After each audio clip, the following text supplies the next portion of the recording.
It's a stone that shows the full kaleidoscope of colours, from vibrant blues and greens to fiery golds and reds. In a lot of cultures, it's considered a stone that brings good fortune or good luck. And on this trip, we've definitely seen that.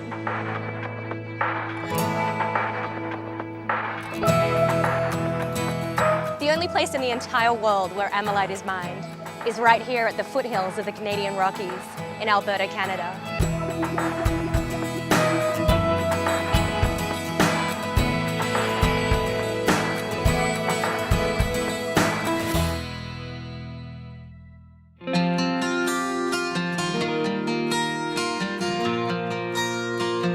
Our host for this trip was Ken Oshapok, one of the world's leading experts in ammonite and one of the owners of the Korite Ammonite Company. The first morning, he drove us out to the mine, and it was not like anything I expected. You come over this ridge, and you're surrounded by wheat fields. It was early morning, and the light was gorgeous, and this mine just opens up before you.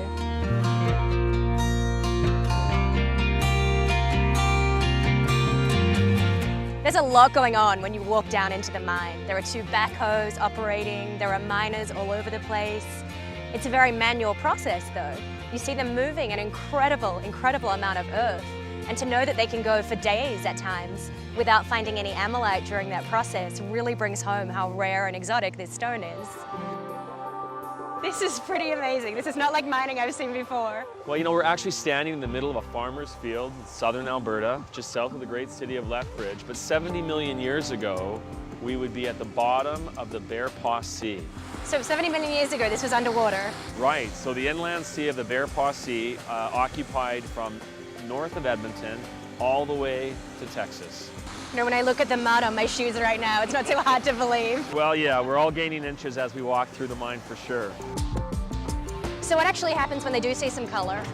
Well, that's a really exciting time for everybody because the equipment completely stops and all of the mining operators now grab picks and hammers and sledgehammers, and the entire mining process becomes a hand process. So this is why you call ammonite a boutique gemstone. It's really handcrafted at that point. It absolutely does. The material is so rare that we have to be so careful and so arduous in the process that there's really no other way to do it than by hand. So we were fortunate enough that we did actually see some ammonite being discovered. And that's why I think that the luck of ammonite was with us. Even Ken, who sees this often, was really surprised and happy that we got to see the process happen. All right, well, it looks like we got lucky because the equipment has stopped. The spotter is looking down below. Maybe we found some Korite ammonite. That means we literally just found something? Absolutely. So we got to stand there and watch, literally with bated breath, as they turned over that rock.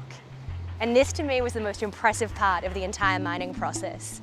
As they turn over that rock, it looks like a piece of ammonite ready to go into a piece of Korite jewelry. The thing I love so much about ammonite is that even out of the ground it looks beautiful. And if we get a closer look and get you to maybe pour a little bit of water on this, you're going to see how the ammonite actually comes alive. Oh, wow. And that looks like finished ammonite already. Absolutely. I think that ammonite, you know, comes out of the ground better looking than just about any other gemstone in the world. That looks like a Solara ready to go. It does. One of the things I was most looking forward to on this trip was meeting Roy Cormus.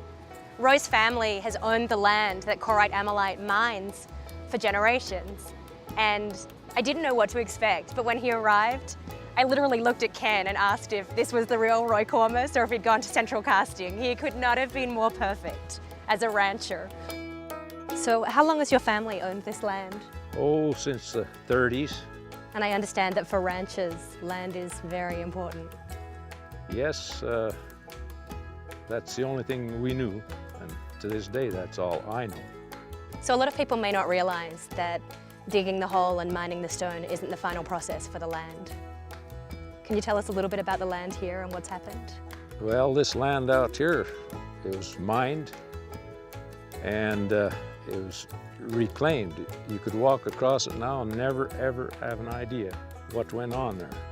Well, when you look at this, it's amazing to think that there was a mine here like the one we just saw. That's right. There's what you get. Would you say that ammonite is a Canadian treasure? I think it's a world treasure. I think that we're very fortunate to find it here in this one particular location that we own.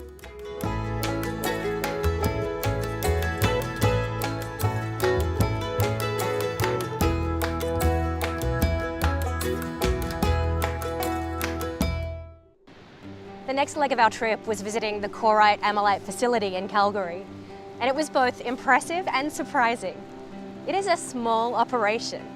Everything's done by hand, and when you walk through that facility, you realize why Ammonite is considered such a boutique gemstone. So Carrie, I think you're really going to like this room because this is where the magic happens. This is where we take rough ammonite and turn it into beautiful, rare, and exotic ammonite gemstones. I'm so surprised. I never imagined it was this manual. Is every step of the process touched by human hands? It's very manual. As a matter of fact, this is considered to be a boutique stone.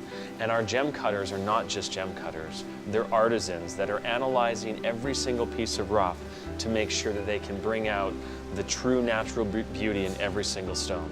And what's their goal color-wise when they're doing this? Well, they're looking at trying to get the complete spectrum of colors. So we're looking for the greens, the reds, the golds, and if we're lucky enough, even the blues. And where do these pieces go once they're done here? Well, these pieces go from here into the next room, which I'd love to take you to, where we see finished gemstones and start to create and set fabulous jewelry.